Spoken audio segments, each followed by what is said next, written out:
छतरपुर में बाबा बागेश्वर की सनातन हिंदू एकता यात्रा में अयोध्या हनुमानगढ़ी के महंत राजू दास शामिल हुए। इस दौरान उन्होंने बड़ा बयान देते हुए कहा कि देश में 3 बीवी 73 बच्चे पैदा करने, देश की डेमोग्राफी बदलने का षड्यंत्र चल रहा है। सभी सिर्फ 2% हिंदू हैं, 98% को जागना बाकी है।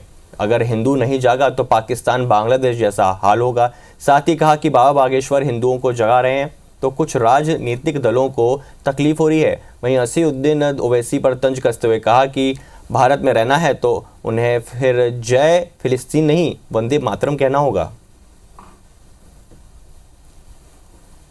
तो बाबा बागेश्वर की सनातन हिंदू एकता यात्रा लगातार चल रही है और सुनाम धन्य साधु संत इस यात्रा में जुड़े हुए हैं। और आप देखेंगे कि अभी अयोध्या हनुमानगढ़ी के महंत राजू दास जी भी एक गदा लेके, बजरंगबली की गदा लेकर इस यात्रा में शामिल हैं। राजनीतिक बयानबाजियां भी हो रही हैं इस यात्रा को लेकर, कह रहे हैं कि एक अमन चैन का माहौल जो है वो बिगाड़ा जा रहा है। नहीं, देखिए, पूज्य बागेश्वर सरकार जिस प्रकार से हिंदुओं को जगा रहे हैं तो सिर्फ एक ही उद्देश्य है कि हिंदू भाई जग जाओ, अभी नहीं तो कभी नहीं।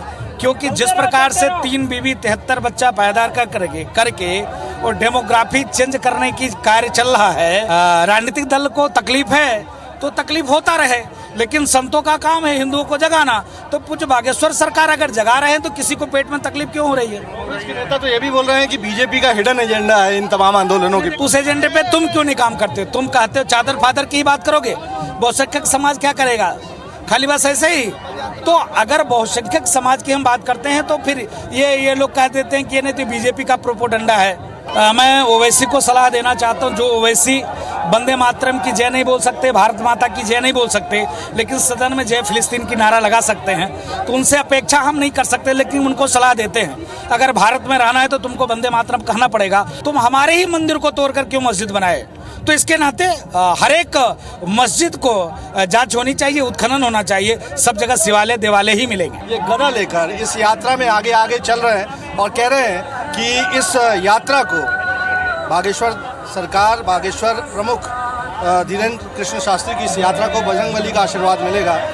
असदुद्दीन ओवैसी और कांग्रेस पर तीखे तंज भी कस रहे हैं। कैमरामैन अखिलेश के साथ विजेंद्र पांडे, IBC 24, छतरपुर।